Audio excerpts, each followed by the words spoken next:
cambiado el rumbo del mundo, el rumbo de la vida cotidiana, de la vida política, de la vida internacional. ¿Cuántos conoce usted?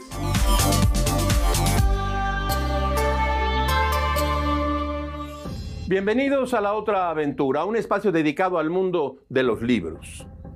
El filósofo y escritor pesimista Émile Cioran escribió lo siguiente: mi misión es matar el tiempo y la de este, matarme a su vez. Se está bien entre asesinos. Esto lo escribió Cioran. A lo largo de la historia de la humanidad, los gobiernos de un solo individuo han demostrado ser los más poderosos. Una única voluntad liberada de consensos y asambleas es más efectiva para guiar los designios de los pueblos, en la mayoría de los casos, hacia el desastre. La voluntad de una persona atrae la catástrofe política. Habrá pocas estructuras políticas más sólidas que el gobierno de un solo hombre, y sin embargo, un cuerpo es un cuerpo y su poder no lo blinda contra la daga o el veneno. Hoy hablaremos de asesinatos que cambiaron la historia de la humanidad, les decíamos. Haremos un par de paradas obligadas de la literatura nacional cuya historia podría estar contenida en este verso de Emily Dickinson. No soltamos el puñal porque amamos la herida. El puñal conmemora memorias que nos van matando. Quédese aquí, los siguientes episodios marcaron con sello de sangre los legajos de nuestra civilización. Pero es inútil cualquier alarde de violencia, ya lo dijo Oscar Wilde. Matar es una estupidez. Nunca debe hacerse nada de lo que no se pueda hablar en la sobremesa. Como todas las semanas, les recuerdo que fue Adolfo Bioy Casares quien escribió que leer era la otra aventura y que la primera era probablemente la vida misma. Estamos pues aquí, en la otra aventura.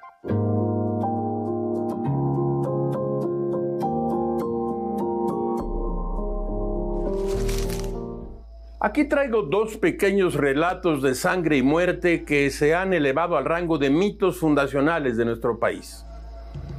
Maquiavelo escribió sus discursos en los años de 1515 y 1518.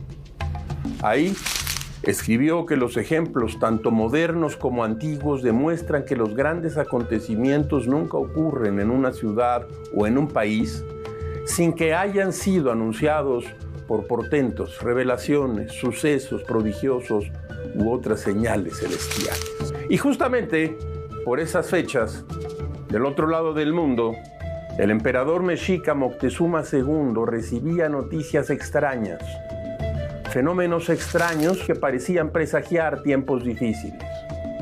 El primero de ellos fue un baúl arrojado por el mar hacia la costa. El objeto fue llevado a la capital del imperio, Tenochtitlan. Dentro encontraron trajes, joyas y una espada. Nadie había visto nada semejante. Durante el año siguiente, se vio una lengua de fuego en el cielo al caer la noche. El techo de paja de un altar a Huitzilopochtli se prendió en fuego y se dijo que aparecieron extraños seres de dos cabezas que, tras ser llevados al zoológico de Moctezuma II, donde se guardaban los seres humanos deformes, desaparecieron. Los mexicas pasaban muchísimo tiempo especulando sobre el significado de cualquier suceso. El ulular de un búho o un conejo que entrara corriendo a una casa, cualquier cosa a la que no estuviesen acostumbrados significaba para ellos la amenaza de una calamidad.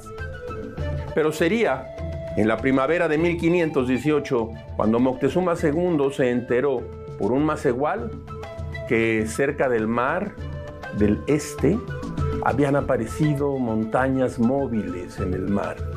Era el anuncio de la llegada de los españoles, el anuncio de su muerte y la caída de su imperio. El rey Tlatoani obtuvo la confirmación de parte de uno de sus sirvientes. No había duda, había montañas encima de las olas. Los forasteros se fueron en sus montañas y regresaron un año después del año 1 Caña, 1519.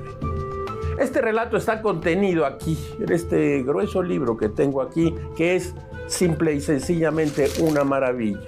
La conquista de México, de Hugh Thomas, El encuentro de dos mundos, el choque de dos imperios. Es un libro realmente fascinante.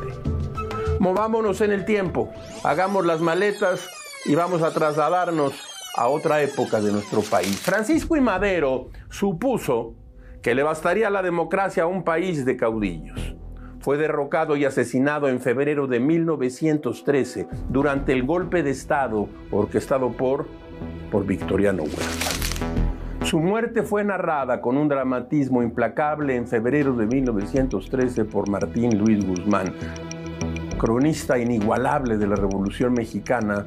En su relato sobre Madero, no solo presentó los eventos de la decena trágica, sino que logró atrapar a golpe de máquina el abatimiento de un hombre que vio cómo sus ideales se desmoronaban ante ambiciones ajenas. Madero, usted lo sabe tan bien como yo, fue hijo de una acaudalada familia del norte de México. Rompió con su linaje para convertirse en el líder de una revolución. Creyó que la democracia podía echar raíces en un país moldeado por la dictadura y gobernó confiando en sus intenciones. Pero su ingenuidad lo hacía vulnerable. Mientras confiaba en la lealtad del ejército, Huerta y Félix Díaz negociaban su caída. El golpe se consumó el 18 de febrero de 1913, cuando Madero fue arrestado junto con su vicepresidente José María Pino Suárez. Detenido en Palacio Nacional, el destino de Francisco I. Madero estaba decidido desde tiempo atrás. Guzmán retrata la frialdad de aquellos días, la falsa promesa del exilio y la tensa espera de un hombre que soñaba en la justicia. En la noche del 22 de febrero, Madero y Pino Suárez fueron sacados de su celda y llevados a la penitenciaría de Lecumberri. La versión oficial decía que intentaron escapar, pero Guzmán reconstruye la escena como lo que realmente fue, una ejecución planeada. En sus últimas palabras, Madero dijo: «Señores, soy inocente de todo lo que se me imputa, estoy listo». Los disparos resonaron en la madrugada y su cuerpo quedó tendido en la parte trasera del automóvil que debía llevarlo al exilio. Martín Luis Guzmán escribe con la intensidad de quien vio de cerca la revolución y sus traiciones.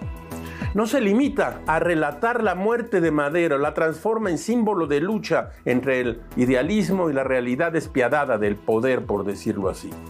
La literatura como manifiesto. El presidente mártir dejó un legado que aún resuena en la historia de México. Su asesinato marcó el inicio de una espiral de violencia que definiría el siglo XX. Yo tengo aquí la edición de Martín Luis Guzmán, publicada por el Fondo de Cultura Económica en el 2010 y por el INERM, el Instituto Nacional de Estudios de la Revolución Mexicana. Martín Luis Guzmán es un imprescindible de nuestras letras.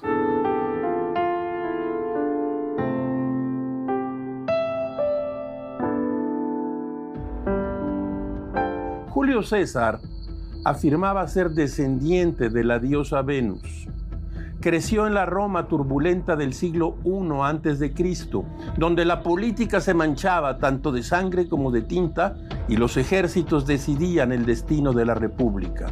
La historia de su vida y de su muerte fue relatada en La vida de los 12 Césares de Suetonio. Yo traigo aquí una de las muchas ediciones que circulan y está en los clásicos de Grecia y Roma de Alianza Editorial. Este es sin duda un gran libro. Desde joven, Cayo Julio César demostró ser un estratega nato. Sobrevivió a la dictadura de Sila. Se convirtió en general y con el tiempo conquistó la Galia, dejando su nombre inscrito en la historia con campañas militares legendarias. Veni, vidi, vinci, vine, vi y vencí, se convirtió en su lema marcial. El César atraía la lealtad de sus soldados y con generosidad y arrojo al compartir los peligros de la batalla. En Roma, sin embargo, su poder creciente lo convirtió en enemigo del Senado. Cuando cruzó el Rubicón en el 49 a.C., desató una guerra civil que terminó con una victoria absoluta. Se proclamó dictador vitalicio, pero su ambición desbordada lacró la carta de su destino. El 15 de mayo del 44 a.C., César llegó al Senado ajeno a la conjura que le daría muerte. Un grupo de senadores lo rodeó y con dagas ocultas lo apuñaló decenas de veces. Suetonio describe así el asesinato. Escúchelo usted. Cuando uno de los conjurados le asestó el primer golpe en el cuello, César lo agarró por el brazo y lo atravesó con su estilete. Pero al ver que lo rodeaban con las dagas desenvainadas, cubrió su cabeza con la toga y tiró del pliegue inferior de su manto hasta los pies para caer con mayor decoro. Fue así como lo apuñalaron 23 veces. Y se dice que, al ver entre los asesinos a Marco Bruto, exclamó en griego: «¿Tú también, hijo mío?». Suetonio, tal vez el más famoso biógrafo del poder, nació en el siglo I después de Cristo, casi 200 años después de los hechos que narra. Era un biógrafo con acceso privilegiado a los archivos imperiales y tenía un gusto especial por los detalles personales. Escribía para una Roma que ya no tenía senadores conspirando contra sus líderes, sino emperadores que gobernaban sin oposición. Al contar la historia de César, mostró el punto de quiebre donde la ambición personal se impuso sobre la tradición republicana. Su relato no es solo la historia de un hombre, sino la de una transformación irreversible. El fin de la República. César dejó un legado de conquista, reforma y poder absoluto. Suetonio logra mostrarlo en toda su complejidad.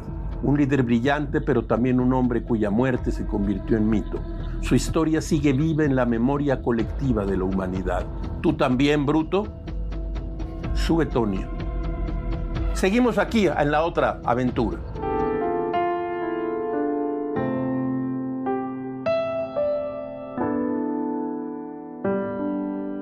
Un día después de la muerte de José Saramago, el gran escritor portugués, el periódico oficial del Vaticano, el Osservatore Romano, lo atacó de populista extremista y de ideólogo antirreligioso. El periódico describía a Saramago como alguien que con lucidez se ubicó al lado de las malas hierbas en el trigal del Evangelio, así decía. El Osservatore Romano insistía en su artículo que Saramago había sido selectivo en sus ataques a la Iglesia Católica. La tensión entre las autoridades eclesiásticas y Saramago comenzó en 1991, tras la publicación del libro El Evangelio según Jesucristo. La diócesis portuguesa entendió el libro como un ataque al patrimonio religioso portugués. A raíz de ello, el gobierno de Portugal decidió vetar al autor de las listas para representar al país en los premios de literatura. Fue debido a ello que Saramago cambió su residencia a Lanzarote, España, en donde permaneció hasta su muerte. El Evangelio según Jesucristo es, a grandes rasgos, un diálogo entre Jesucristo y su Padre, Dios. Antes de este libro de Saramago, existió otro, donde los deseos del Mesías e Hijo de Dios son un obstáculo para los planes de su Padre. Me refiero al libro La Última Tentación de Cristo, escrito por el griego Nikos Kazantzakis, y que fue adaptado de forma magistral al cine por Martin Scorsese. Le recomendaría no perderse esta película protagonizada por nada más y nada menos que William Dafoe. Pero ese es otro tema y otro asunto para otro taller de la otra aventura. Volvamos a Saramago. El Osservatore Romano, diario papal, consignó que Saramago solía decir que perdía el sueño con solo pensar en las cruzadas o en la Inquisición. En el Evangelio según Jesucristo, el Hijo de Dios le pregunta a su Padre cuál es el sentido de su muerte. Este le responde de forma sencilla: en mi plan, tu papel es el del mártir, hijo mío, el de víctima, que es lo mejor que hay para difundir una creencia y enfervorizar a una gente y a una fe. Al Jesucristo de Saramago, el plan de Dios le incomoda. Al notarlo, Dios le dice: vas a sufrir en tu vida de hoy remordimientos que son del futuro. Preferiría ahorrártelos, aunque eres un ingrato como todos los hijos. La muerte de Jesucristo, ¿quién lo duda?, es uno de los asesinatos que cambiaron el curso de la historia. Realidad o ficción, la religión católica encontró en este mito fundacional motivo para grandes guerras y entramados políticos que definieron la historia de Europa, América y Oriente Medio, hoy en día foco de un gran conflicto que proviene precisamente de estos enredos religiosos. Hay otro libro de Saramago que usted debería leer, es un libro más sencillo y también hay película, se llama Ensayos sobre la ceguera. Está publicado en De Bolsillo y la película se deja ver. José Saramago.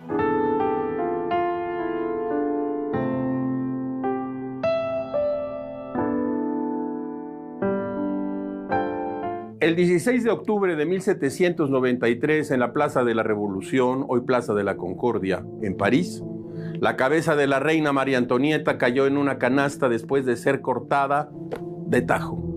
Usted lo sabe. La revelación de 1789 cambió el mundo de la civilización occidental para siempre. Stefan Zweig dedicó una de sus biografías a María Antonieta de Austria. Hemos traído aquí un fragmento de su muerte. Escúchelo usted. El carro se detiene ante el patíbulo, tranquila y sin ayuda, con un rostro aún más pétreo que al salir de la cárcel. La reina sube, rechazando toda ayuda, los peldaños de madera. Asciende esos últimos escalones, con sus negros zapatos de raso tacón alto, con la misma facilidad y ligereza con la que antaño subía las escaleras de mármol de Versalles. Todavía una mirada perdida sobre el tumulto adverso, hacia el cielo delante de ella. Reconocerá allí, entre la niebla otoñal, las tullerías en las que vivió y padeció lo indecible. Recordará aún, en este ultimísimo minuto, que esas mismas masas la saludaron entusiastas en el mismo jardín como heredera del trono. No se sabe. Nadie conoce los últimos pensamientos de un moribundo. Y ya se ha terminado.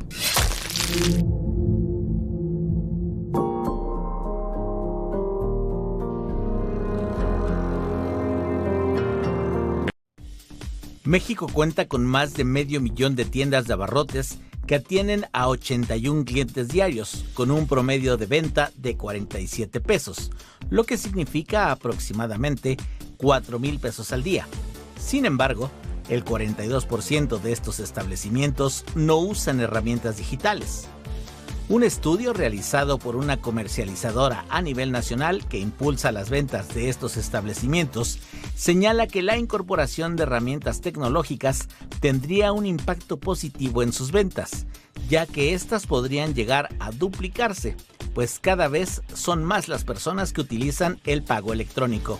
Sin embargo, aún es necesario realizar un ejercicio de concientización entre los propietarios, pues aún existe cierto rechazo a la idea de incluir elementos tecnológicos en sus operaciones de rutina. Las herramientas digitales que estos establecimientos pueden incorporar van desde una cámara de seguridad, terminales para cobro con tarjeta, cobro de servicios o bien poder dar tickets y facturas. Algunas de las ventajas al digitalizar las tienditas son mayor alcance y visibilidad, aumento de ventas, mejora en la interacción con clientes y acceso a nuevos mercados. En suma, la digitalización puede ayudar a las tienditas de la esquina a mantenerse competitivas y alcanzar nuevos clientes. Para ADN 40, Fuerza Informativa Azteca. Un espacio informativo hecho a tu medida, con toda la información que es tendencia y las noticias de última hora. ADN.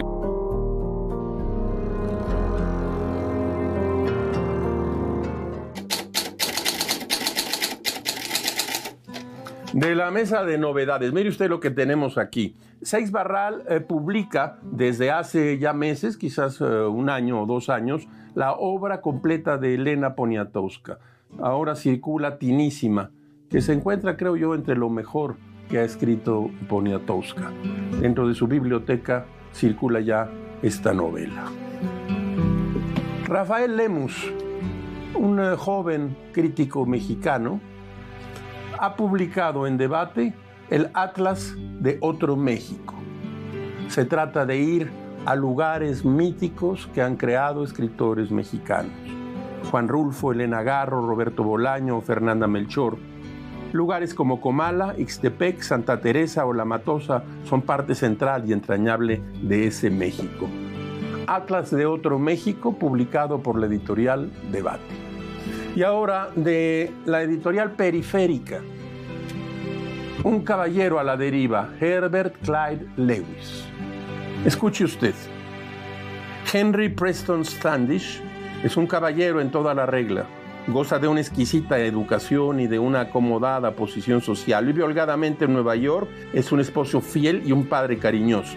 En definitiva, su apacible vida fluye tranquilamente sin hacer apenas ruido. Aún así, un día Standish siente el súbito impulso de salir en busca de la aventura y se embarca en el Arabella.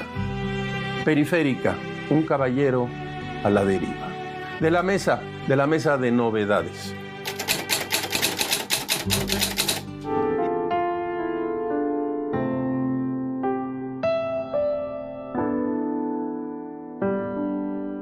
¿Y qué tiene que ver la vida cotidiana con estos grandes asesinatos que cambiaron el rumbo del planeta? El pasado 11 de diciembre, el periodista español Guillermo Alonso tituló una nota para el diario El País del siguiente modo: Enamorados del asesino, cómo Internet se obsesionó por Luigi Mangione. Usted debe saberlo. Luigi Mangione es un joven estudiante detenido por asesinar a sangre fría al CEO de la compañía de seguros United Healthcare, Brian Thompson. Mangione ha despertado la curiosidad de miles y miles de usuarios de redes sociales. Tras de sí, como de casi todos nosotros, quedó una huella digital, la de Mangione. Ha sido perseguida con locura. Sus distintas cuentas y perfiles fueron localizados de forma masiva y una importante cantidad de internautas ha husmeado en los gustos de este antihéroe. Dice Guillermo Alonso en su nota, y apunta bien, que la fascinación por los criminales, el halo de prestigio que rodea al mal, está más que documentado. Alonso recuerda, por mencionar un caso, la obsesión de Truman Capote por Dick Hickok y Perry Edward, los protagonistas de su novela A Sangre Fría. La obsesión de Capote provocó que la veracidad de su relato haya sido cuestionado en no pocas ocasiones. Los relatos de true crime, es decir, los crímenes y criminales, son hoy en día uno de los géneros televisivos con mayores audiencias. El morbo, la enfermedad de la mente y los motivos de un asesino despiertan rápidamente la fascinación de los grandes públicos. En el caso de Mangione, el furor se produjo al ritmo de las redes. Hay información dudosa, falsa y otra casi compuesta al modo de quienes desean sentir empatía por los motivos del asesino y su supuesta cruzada contra la corrupción y el capitalismo.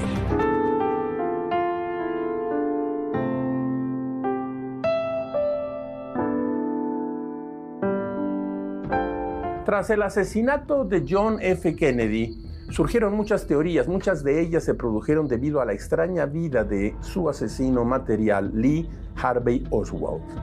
Asesinado 2 meses después del magnicidio y antes de rendir su declaración.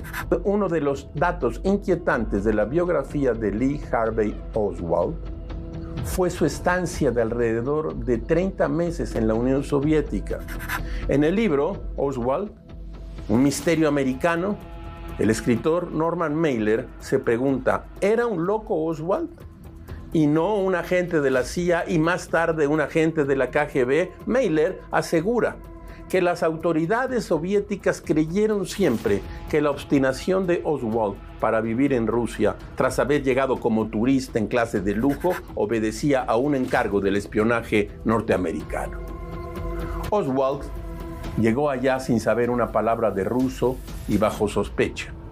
A pesar de sus escasos conocimientos de marxismo y de su vida extravagante, la inteligencia soviética pensaba que Oswald no tenía un pelo de tonto. Inmediatamente después de que se casara con la que fue su guía turística, Rima Shirakova, las autoridades le concedieron un apartamento en la ciudad de Minsk. En una habitación contigua se apostaron un par de empleados de la KGB y desde allí grabaron su vida íntima. Aquellas grabaciones revelan lo mal que se arreglaban con su sueldo en una fábrica de radios y sobre todo lo mal que se llevaba con su esposa. El libro de Mailer sobre Oswald es una notable pieza periodística, así como un análisis de la vida soviética en el periodo de Nikita Khrushchev, el sucesor de Joseph Stalin, como primer secretario del Comité Central del Partido Comunista de la Unión Soviética. Mailer se pregunta por la vida de los obreros soviéticos, sus temores, sus relaciones, los roles de género y otros asuntos de la vida cotidiana. En septiembre de 1964, casi un año después de la muerte de Kennedy, fue publicado el informe Warren, elaborado por la comisión presidida por Earl Warren, exgobernador de California y presidente del Tribunal Supremo, nombrada para calificar y determinar las responsabilidades que concurrieron en el crimen del presidente de los Estados Unidos.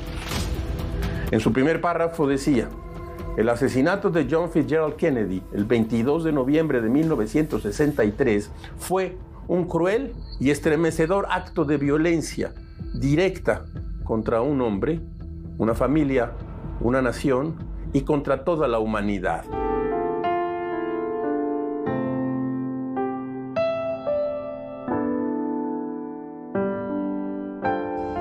Como todas las semanas, usted encontrará aquí un espacio para la felicidad de las frases célebres. Escuche usted esta: todo aquel que desprecia su vida es dueño de la tuya.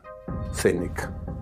Hemos llegado al final de esta emisión y de esta aventura. Soy Rafael Pérez Gay y los espero aquí la próxima semana.